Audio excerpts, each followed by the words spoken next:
क्या आपने कभी सोचा है कि अंतरिक्ष में हमारी सबसे लंबी यात्रा क्या है?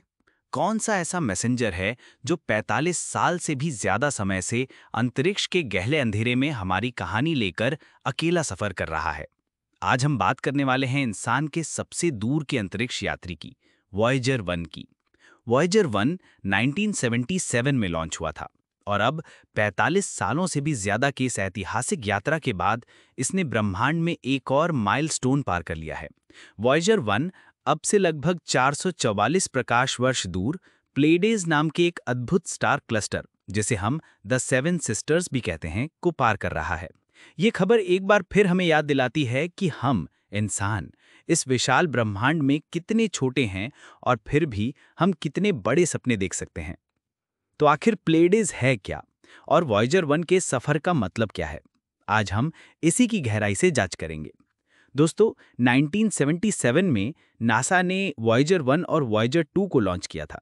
उनका मुख्य मिशन था हमारे सौरमंडल के बाहरी ग्रहों जुपिटर, सैटर्न, यूरेनस और नेपच्यून का अध्ययन करना। लेकिन ये मिशन सिर्फ ग्रहों तक ही सीमित नहीं था।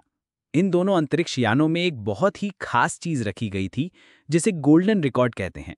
ये सोने से बनी एक डिस्क थी जिस पर हमारी पृथ्वी की आवाजें, संगीत और 55 भाषाओं में अभिवादन रिकॉर्ड किया गया था।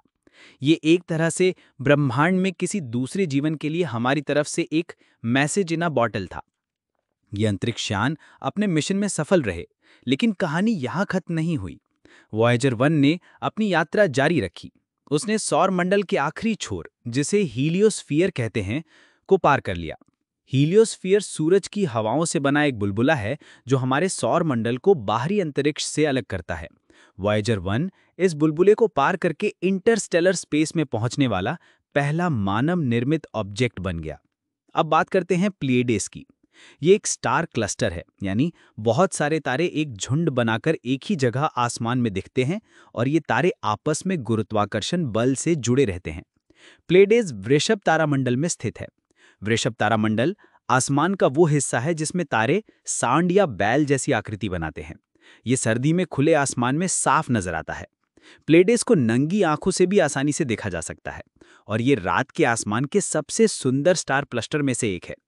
इसकी चमकीली नीली रोशनी के कारण इसे अक्सर द सेवन सिस्टर्स या 7 बहनें भी कहा जाता है। पुराने जमाने में दुनिया भर की सभ्यताओं ने इस स्टार क्लस्टर से जुड़ी कहानियां गढ़ी हैं। ग्रीक माइथोलॉजी में ये प्लेडेस की 7 बेटियां थीं, जिन्हें शिकारी ओरियन से बचने के लिए देवताओं ने आसमान में भेज दिया था। जापानी संस्कृति में इसे सुबारू कहते हैं और यही नाम वहां की मशहूर कार कंपनी के लोगों में भी इस्तेमाल होता है। भारतीय संस्कृति में इन्हें कृतिका नक्षत्र कहते हैं, जिसका उल्लेख हमारे प्राचीन वेदों और ज्योतिष में भी मिलता है। वैज्ञानिकों के लिए प्लेडेस एक युवा स्टार क्लस्टर है जो लगभग 10 करोड़ साल पुराना है। ये एक ऐसी जगह है जहां हजारों नए तारे बन रहे हैं। वॉयेजर 1 का इस जगह को पार करना कोई मिलन नहीं है, बल्कि ये उसकी अनंत यात्रा का एक और पड़ाव है।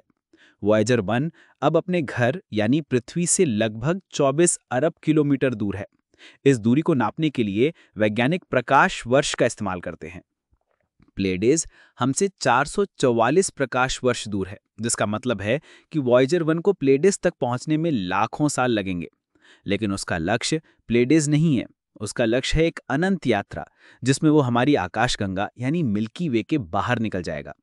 वॉयेजर 1 को ऊर्जा देने के लिए radio isotope thermo electric generators लगे हैं, जो प्लूटोनियम के क्षय से बिजली बनाते हैं। ये बैटरी धीरे धीरे खत्म हो रही हैं और एक एक करके वॉयेजर 1 के उपकरण बंद हो रहे हैं।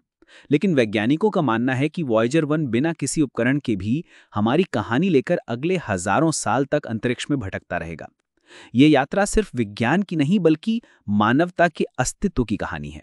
ये हमें सिखाती है कि हम भले ही छोटे हों, लेकिन हमारे सपने और हमारी खोज कभी खत्म नहीं होगी। तो क्या आपको लगता है कि वॉयेजर 1 कभी किसी दूसरे जीवन से मिलेगा? और क्या हम तब तक अपनी सभ्यता को बचाकर रख पाएंगे? इस विषय पर अपनी राय हमें कमेंट करके बताएं। इस वीडियो को लाइक करें, शेयर करें और नए वीडियो के लिए चैनल को सब्सक्राइब करना ना भूलें। धन्यवाद।